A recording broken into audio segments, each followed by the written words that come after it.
Shavua Tov, le Rav Ephraim Moul raconte. Après que mes parents ont été tués à la Shoah, un couple de bons Français m'ont adopté jusqu'à 20 ans.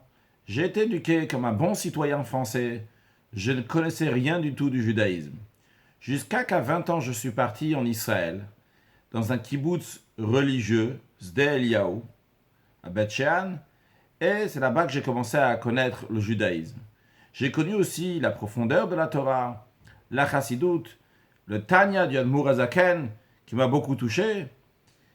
Et vu que j'étais encore jeune, j'ai été recruté à Tzahal, à l'armée israélienne, et je servais là-bas dans la partie ingénieur, donc pour le génie donc de Handasa Kravit. Une fois que j'ai fini l'armée, je suis parti pour apprendre donc, comment être un chablan, comment mettre des pièges dans différents endroits, dans des champs qui étaient autour de notre kibbutz, pour que les ennemis ne vont pas pouvoir rentrer. À cette époque-là, je suis devenu ami aussi avec le Rav Yitzhak Idgar, qui était un chassid Chabad. Il a vu que je voulais beaucoup étudier la chassidut. Donc il m'a dit, envoie une lettre à Kfar Chabad, qu'il t'envoie, et à chaque fois qu'il y a des sichot du rabbi, des discours du rabbi, qu'il les envoie. Et en effet, c'est ce qui s'est passé. Et comme ça, donc, j'étudiais avec ma femme, jusqu'à qu'on est parti à Yerushalayim. À Yerushalayim, donc, j'ai pu approfondir encore plus dans la chassidut, particulièrement le Rav Yaakov Tzirkus m'a beaucoup aidé. Lorsque c'est arrivé la guerre de Kippour, en 1973, j'ai été recruté à l'armée en tant que réserviste. Lorsque j'étais à l'armée, on est parti donc du côté du canal de Suez. 3 semaines après que la guerre a commencé, il y a un cessez-le-feu. Et moi, avec mes amis, avec mon unité, on devait garder ces lignes-là où il y avait le cessez-le-feu. Et donc c'est comme ça qu'on était là-bas, cet endroit qui s'appelle Ismaëlia. On était là-bas pendant un moment. Puis, c'était le mois de Kislev, le mois de décembre 1973, et on a reçu un ordre du chef d'état-major qui s'appelait David El-Hazar, que les Égyptiens risquent de nous attaquer avec des armes chimiques. Et c'est la raison pour laquelle il faut préparer tout le monde à savoir mettre des masques à gaz. Et pour cela, il y a besoin de raser la barbe pour qu'on puisse bien mettre le masque à gaz. À cette époque-là, Ephraim Moul raconte, dit, dans mon unité, il y avait plusieurs religieux, il n'y avait que 2 avec moi qu'on avait la barbe entière. Vous le voir ici sur la photo, les 3 qui avaient la barbe entière, il y avait d'autres religieux.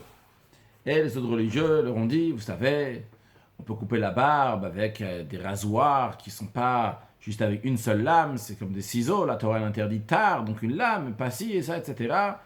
Mais lui, en tant que chassid Chabad, fait très attention à la barbe, comme d'ailleurs dans la halakha, on peut trouver donc des opinions qui disent que c'est interdit, quelle que soit la manière. Donc en tous les cas, le Rav Ephraim voulait hors de question raser sa barbe. Il voulait la garder. Il ne savait pas quoi faire.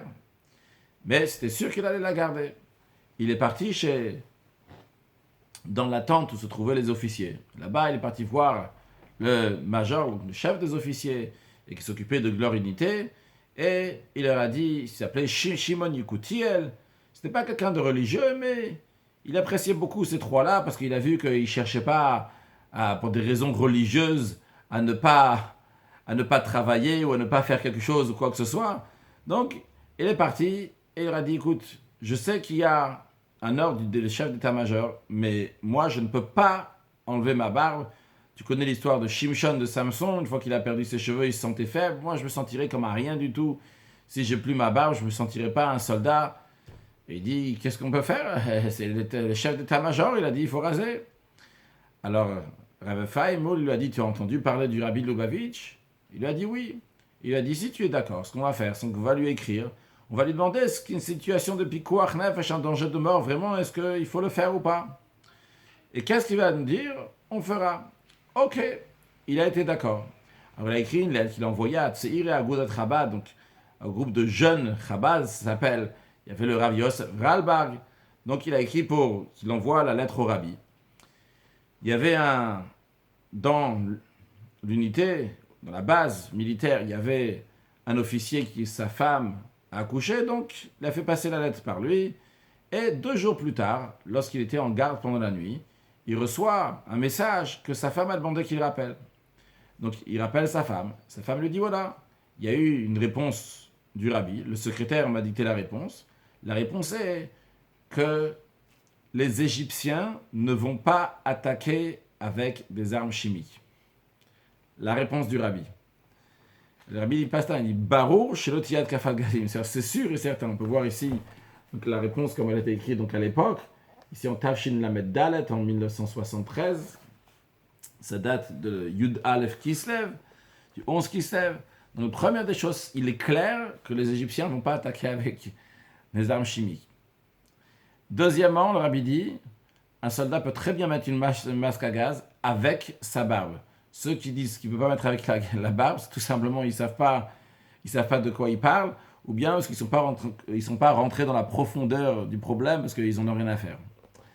Troisièmement, le rabbi dit, le soldat donc, peut transmettre ces choses-là aux officiers, à ceux qui sont au-dessus de lui. S'ils ne sont pas d'accord, alors même d'après eux qui pensent qu'ils risquent d'avoir une attaque chimique, eh bien, ils peuvent très bien dire que les soldats vont garder dans leur poche, ils vont avoir des ciseaux. De la même manière que ça prend quelques instants pour mettre un masque à gaz, ça met juste quelques instants pour raser la barbe, donc comme ça, pour leur faire plaisir, bien que ça n'arrivera pas, mais au moins qu'ils ont des ciseaux. Le rabbi a encore ajouté que la Première Guerre mondiale, il se servait beaucoup, quand il faisait la guerre, donc il y avait beaucoup d'armes chimiques, et tous les armées, les Anglais aussi, ils avaient aussi donc des masques à gaz, et quand même, la tribu des Sikhs, donc qui faisait la guerre avec les Anglais, donc les Sikhs c'est des Indiens, et qui avaient des barbes, eh bien, ils avaient aussi des barbes, et ils se servaient bien des armes, ils se servaient bien des masques à gaz avec leurs barbes. Très bien. Et Faïmoul, il est parti voir l'officier, et il lui a dit, écoute, le rabbi, il a dit, il y aura pas ils vont pas attaquer avec des gaz. Il a dit, d'où le rabbi il sait. Le rabbi, il travaille dans les informations, il a la sécurité, qu'est-ce qu'il sait? Alors il a dit, qu'est-ce qu'il sait? C'est un rabbi. Et le rabbi, c'est un prophète? Il dit, oui, le rabbi, c'est un prophète. Comme ça, donc en tous les cas, il a dit, écoutez, vous allez signer une décharge, que vous prenez la responsabilité, que vous ne voulez pas vous raser la barbe, moi je ne veux pas prendre sur moi la responsabilité. C'est ce qu'ils ont fait en effet. Ils sont restés là-bas encore 4 mois, et finalement ils sont partis. Évidemment, comme ceux qui connaissent l'histoire, ils n'ont jamais attaqué avec des armes chimiques, comme le rabbi l'avait dit. Donc, évidemment, on n'a pas besoin de nous raconter que le rabbi voit des choses. On sait que le rabbi voit des choses. Le rabbi voit des choses de manière tout à fait claire, alors que les informations, les moudines d'Israël, c'est pas n'importe qui, ils savent très bien se débrouiller, ils connaissent des choses, mais quand même, le rabbi, c'est au-delà de tout ça. Le rabbi, il a ses moyens, et il sait exactement qu'est-ce qu'il dit. Alors ça, c'est un point, c'est du côté du rabbi. Mais en ce qui nous concerne, c'est pas seulement voir comment le rabbi, c'est un grand rabbi, ce qui est aussi important. Mais qu'est-ce que nous, on fait sur ça? Ce chassid-là, il a dit avec évidence. Il a cru aux paroles du rabbi, comme ça doit être. C'est avec une évidence, Sozon Kanout. Le rabbi, il a dit qu'il n'y aura pas. Là, il n'y aura pas. Et d'ailleurs, dans cette lettre-là, le rabbi dit Ad kan limsol hachayalim ve'shel fasem miyad. On peut, il dit au secrétaire, ça se donner aux soldats, et on peut tout de suite, propager ça. Le rabbi a dit de le dire à tout le monde. C'est pas un secret, il prend la responsabilité de ce qu'il dit.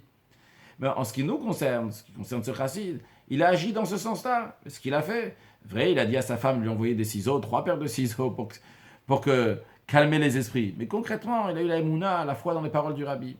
Nous aussi, le rabbi nous dit plusieurs choses. Entre autres, dans la sikha de Shoftim Tafshin Nun Aleph, en 1991, la paracha de Shoftim, le rabbi dit de propager certaines choses.